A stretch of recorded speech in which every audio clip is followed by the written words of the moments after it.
Thank you for giving me this opportunity. I am TimeaKakuk from Hungary. I am a special educator and a Hungarian language and literature teacher, and I am a family and children protection teacher. Before I applied for this position, I was thinking about my professional life, about my mission with the youth. Please let me share some information about me.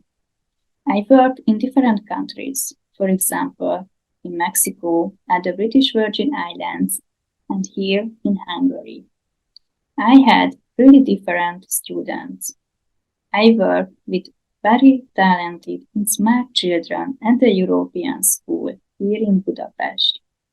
I worked with children with ESD in Mexico and at the British Virgin Islands. I worked with them in English. Now I work in a Roma settlement with students with emotional and behavioral disorders and learning difficulties. All my students have really different abilities and backgrounds, but I have always one strong point. I love to share my knowledge and my joy. And I really love to create a new learning environments, find a good goals and methods, and help the children and students reach their goals. I have two sentences about my work. The first, education, it's not a sprint, it's a marathon. And the second, it came from the US. In your country, it's a law. Here in Hungary, it's only a motto. No child left behind. And these two sentences I can repeat every day during my work. Now I work in a Roma settlement and I am a special educator, but I should do social work and project management as well. And I am a mom. My son is 3.5 years old. I have a husband. And I love cooking and running. Earlier, I had more hobbies, but I hope I can do snorkeling again. As a special educator, I can work with babies and young adults too. But I have always a positive impact on my students. Please let me share 2 stories about my work. The first was on the last year. I had a student. She was 16 years old. She lived in a settlement, in a Roma settlement here in Hungary. She has a drug user mom and 6 brothers.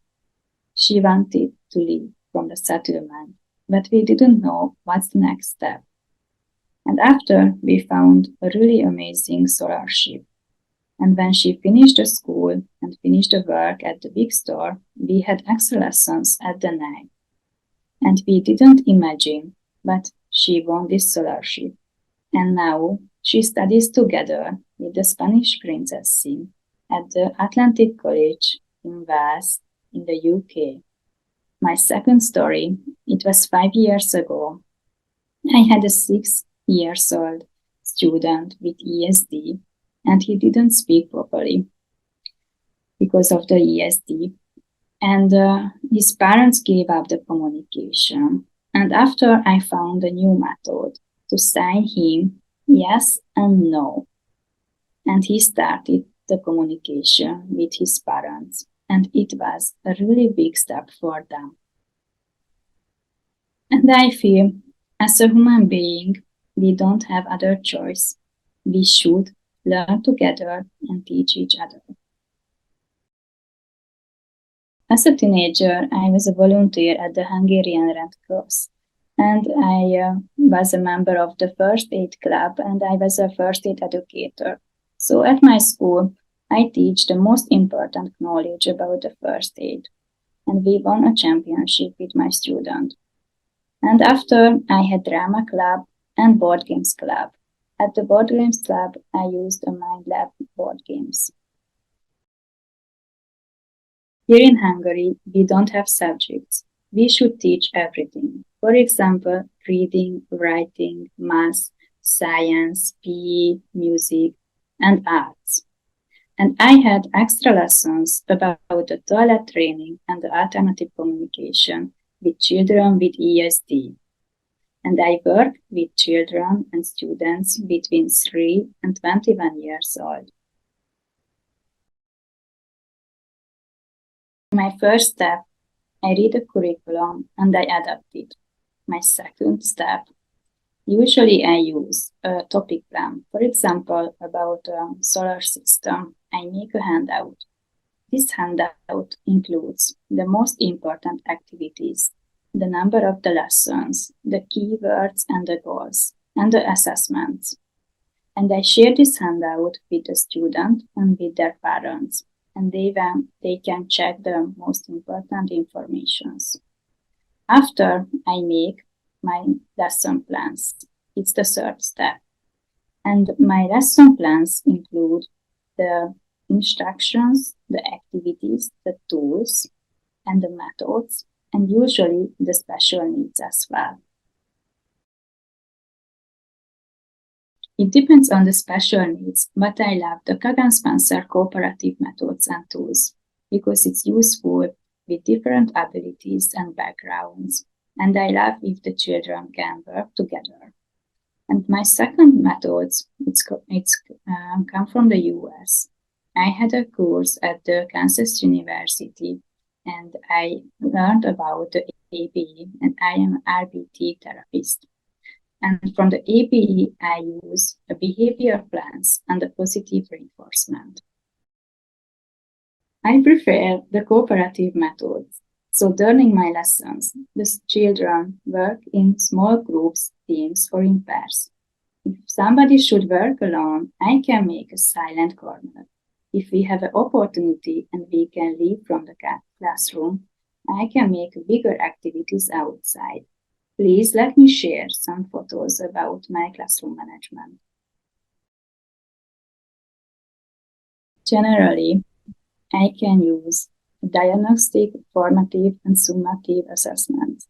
If I can use official treatment, for example, Cinderella treatment, I can measure the development by the official form. The Cinderella treatment is a special tree on a worksheet. And during my lessons, I can use bonus system and feedback cards. Yes, I use Smartboard, and I feel it's a really colorful tool. We can watch together the videos, the movies, and the presentations, and we can do exercise as well. And I know some special apps for children with ESD. For example, I know the Verbal and the PACS. And during the COVID period, I use different learning apps. It depends on the reason of the behavior, but generally, I can make sure that they know the rules. For example, I can remind them with the sign of silence, or with behavior cards, or with volume control games. If it doesn't work, then I can ask them, how can I help? For example, they don't understand the exercise and they are noisy, I can explain again. And if they have a good behavior, I can reinforce that. And of course, I should always follow the school policy. 9 years ago, I had a student. She was 16 years old with intellectual disabilities. And she lived with her dad. And one day we had a lesson together. And suddenly she told me she has been sexually abused. I was shocked. And I finished my lesson and I went to my boss and I told her everything. And I was really shocked and I didn't know what's the next step, how can we help, or what's the truth. And my boss said, no worries, you are not alone. We work in a team. And after that, I really understood what does it mean, work in a team. Because we work together every day with different authorities and we help each other and we didn't know how can we find the good solution. But if you are a good team worker and you share your feelings and emotions and your knowledge, then you can have in very different and very difficult situation like this. So finally, we found a solution, and she had a new life. I feel I was flexible in Mexico or at the British Virgin Islands with the tropical environment. But during the COVID period and teaching during the COVID period, it was more difficult for me because I love teach in my classroom. So the COVID makes me more flexible. I developed my methods and I found really amazing learning tools and platforms.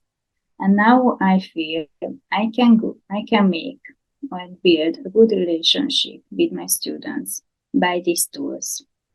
Thank you for your time.